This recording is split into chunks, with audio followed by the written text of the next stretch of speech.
Oh boy, al parecer ya estamos a medio camino, tanto de la segunda temporada como de la serie, ya que por si no recordarán, esta historia está planeada no tener más de 3 temporadas, así que me siento bastante emocionado por presenciar todo lo que ha ocurrido hasta ahora. Y sin dudas, este final de media temporada, cerrando el arco de Nutopia por así decirlo, fue bastante satisfactorio. Durante estos 2 episodios nos proporcionaron bastante información interesante, del cual se puede indagar y que veremos ahora. Muchas gracias a toda la gente que estuvo aquí durante esta travesía con Amphibia. De momento y hasta octubre ya no habrán más episodios, y este canal regresará a su programación habitual de hablar sobre historias de todo el mundo. Así que te agradecería si pasas checando este canal de vez en cuando en cada domingo, por nuevos videos.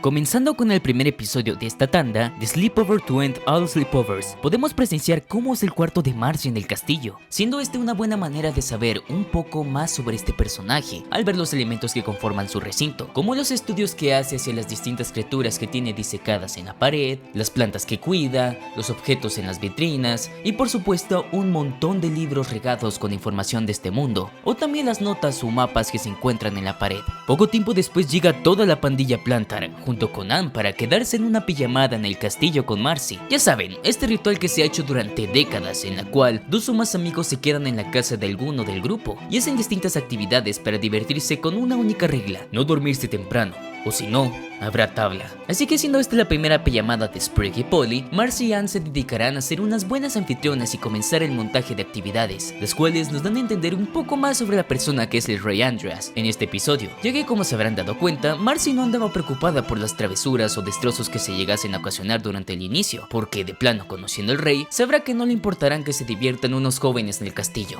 dándole permiso a ellos y avisándole a la criada Olivia de que los jóvenes hagan lo que se les dé la gana, excepto visitar el sótano. Misma advertencia que les avisa Lady Olivia después de madrearse a los jóvenes por andar molestándola en su momento de lectura. También durante este montaje podemos ver retratos de diferentes individuos que especulo fueron parte de la realeza en el pasado, antes de que Andreas obtuviera el trono. En uno de estos mapas que se encuentran colgados en la pared, y en la cual hacen énfasis después de cuando Anne se da cuenta del sótano, se puede leer Mapa de Nutopia. Vaya, qué sorpresa, si no lo hubiera leído no me hubiera dado cuenta. Algo que de verdad me encantó, aparte de la información que nos están proporcionando estos episodios, fue la dirección de fotografía en este primero, en planos como este en el que Anne se corta el dedo y enfocan su mano, cuando llegan al pasillo de los espejos y otros más. Nos hacen sentir bien el ambiente misterioso que deseaba expresar este episodio. Ya como era de esperarse, los chicos llegan al cuarto de las reservas de vino, jugo, que lleva directamente al sótano. Me pregunto por qué será que estas puertas tenebrosas se cierran automáticamente cuando todos pasan. Eso sí que es tecnología macabra, ¿eh? Al pasar la sala de los espejos llegan a esta puerta totalmente bloqueada, la cual todos sabían que decía no entrar. Pero lo que no entiendo es por qué Marcy no se habrá dado cuenta que arriba de la gran señal roja había otros escritos que decían pez sombra dentro,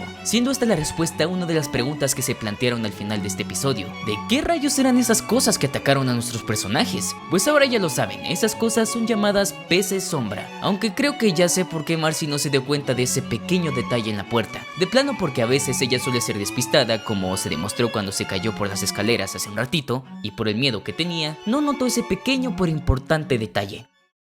Al abrir la puerta se encuentran con una cripta llena de ataúdes, los cuales yo al verlos por primera vez dije: sí, aquí de plano será donde esconden los cadáveres de los traidores o criaturas en contra del rey Andreas. Sabía que él era malo desde un inicio. Bueno, al final no fue así, pero había algo de verdad en esa suposición que hice al ver esta escena, ya que cuando se encuentran con los peces sombra, se puede ver cómo estas criaturas tenían huesos de otros seres pensantes, los cuales fueron arrojados a este lugar para ser silenciados para siempre. O quizás no, pero de lo que sí estoy 100% seguro, ya que hasta los mismos personajes hacen énfasis en estas dos cosas cuando escapan de los peces sombra, es lo siguiente.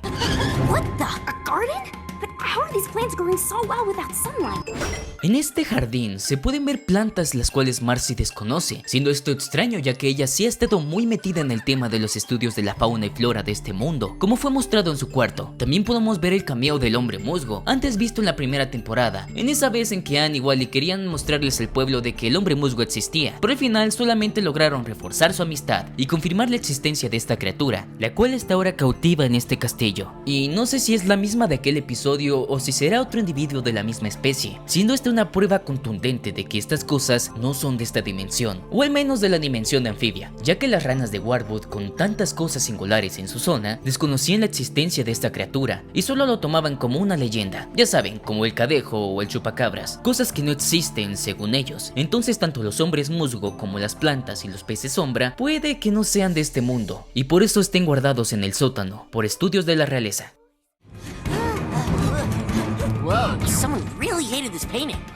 En efecto, Sprague, alguien de verdad destrozó esta pintura como si fuera una señal de rompimiento entre una gran amistad. Aquí es donde aparece una inmensa pista bastante importante en nuestra historia, siendo esta quizás la conexión entre nuestros personajes y el misterio principal. Se puede apreciar en esta pintura tres individuos, el Rey Andreas de joven, a un joven sapo y una joven rana, quienes parecen que eran muy unidos al ver cómo posan para la pintura. Y no me voy a andar con rodeos como otros creadores de contenido, iré de una vez al grano. El sapo de plano debe ser Grime, o como lo conocen en las Latinoaméricas, Mugre. La rana que está en el hombro de Andreas debe ser o la mamá de Sprague y Polly de joven, o la esposa de Hop Hop de joven, aunque lo más probable es que sea la madre de Sprague. ¿Y por qué muchos deducimos esto? Pues primero sería porque el color rosado característico que tiene, el cabello que es del mismo color que Sprague, y por supuesto la característica pestaña que apenas se logra ver, hecho adrede para que la gente especule por montones. Así que mi hipótesis o suposición sería que en el pasado Andreas, Mugre y la madre de Sprague y Polly solían aventurarse haciendo sin fin de viajes, puede que a otras dimensiones o puede que en el mismo Anfibia. La cuestión es de que alguna experiencia traumática o de sumo peligro, algo habrá hecho que Mugre o Andreas o algo en lo que se metieron los tres provocó la muerte de la madre de Sprague y Polly. Su muerte o quizás desaparición de la faz de este mundo sea de que se haya perdido en otra dimensión como el hermano de Stan o simplemente como la cruda verdad de la vida, murió.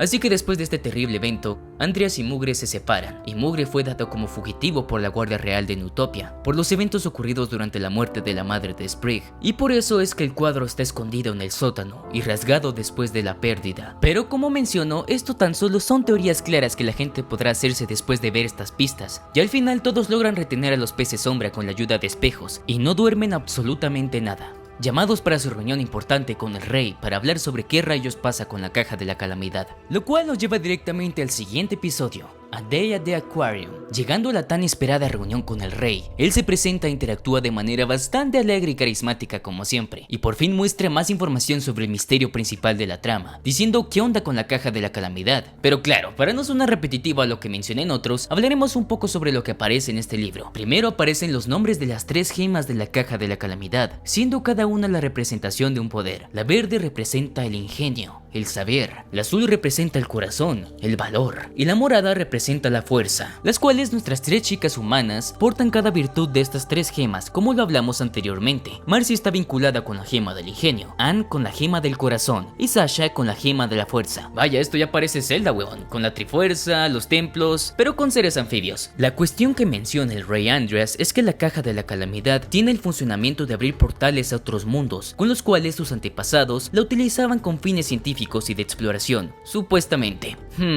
Espero que sí. Lo curioso es que este libro se puede ver diferentes mundos a los cuales se puede acceder con la caja, pero al parecer no se podía acceder a la Tierra. Como pueden ver, no hay una conexión directa entre Anfibia y la Tierra, sino algo distinto, así que nunca lograron tener una conexión con la Tierra, hasta ahora que llegaron las tres chicas. En esta misma página arriba se puede leer en grande la palabra estrellas y unos escritos que dicen lo siguiente: tres estrellas que arden brillantes vienen del más allá para expulsar la noche. ¿Deberían luchar o abrazar su caída? Su lección determinará todo. Dejaré estos escritos a debate en los comentarios para que me digan sobre qué piensan, a qué se puede referir todo esto. Claramente yo opino que se refiere a las tres chicas que tienen la misión de expulsar a la gran criatura de la noche, que se puede ver en la intro de la serie detrás del logo de Anfibia. Pero en el proceso, como ya lo notaron, estas tres elegidas han luchado entre sí, como lo vieron con Sasha y Anne. Aunque esto sea una profecía, no determina lo que sucederá más adelante, ya que la misma profecía menciona que la elección de ellas determinará todo lo que suceda, si deberán luchar con la terrible noche o si deberán abrazar su derrota.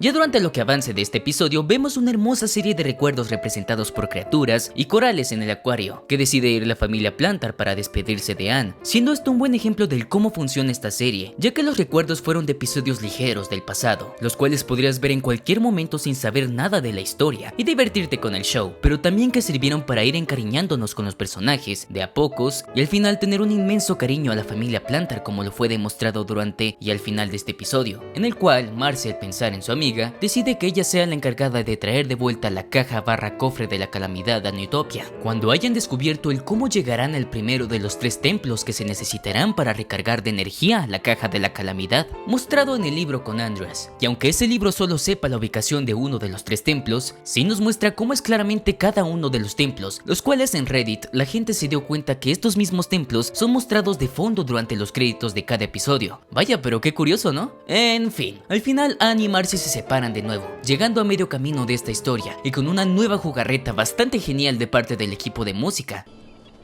Always sad to see someone go, isn't it? I have a proposition for you, Marcy, and I think you'll find it very interesting. ¿Se dieron cuenta a qué me refiero? Cuando aparece el rey Andreas proponiéndole una misión a Marcy, el ambiente de la melodía aparece en un tono de suspenso, como cuando se presenta un villano o algo malo vaya a suceder, siendo otra pista clara de algo bastante obvio que ya muchos suelen hacer en las historias, de que el tipo bueno del cual se puede confiar en realidad es un malo maloso con otras intenciones, siendo este uno de los posibles antagonistas en lo que avance de esta temporada y de la tercera temporada. Así que será de ver qué planes tendrá con Marcy y si ella logrará darse cuenta que la están usando. Algo que también quisiera mencionar antes de acabar es que también pienso que esto de los 3 individuos con la habilidad de abrir portales a otros mundos no es un privilegio que tienen las 3 chicas humanas, sino también es algo que puede hacer cualquier tipo de ser vivo que tenga las cualidades que menciona el libro, como el rey Andreas con la gema del ingenio, Grime o Mugre con la gema de la fuerza y la posible madre de Sprig y Polly con la gema del corazón. Pero bueno, ahí lo veremos más adelante. Recuerden que en este canal hablamos sobre historias de todo el mundo, y no solo de Amphibia. Este proyecto fue hecho con el fin de poder crecer como canal que indaga sobre historias, e invitarte a conocer más sobre lo que yo hago aquí en YouTube. Así que si en algún momento deseas escuchar una buena charla tranquila, también puedes escuchar el podcast Disfruta todo lo que hagas. Sale cada martes, en los cuales charlamos sobre las cosas que uno va pasando en la vida, desde la perspectiva de un joven banjo. Bye.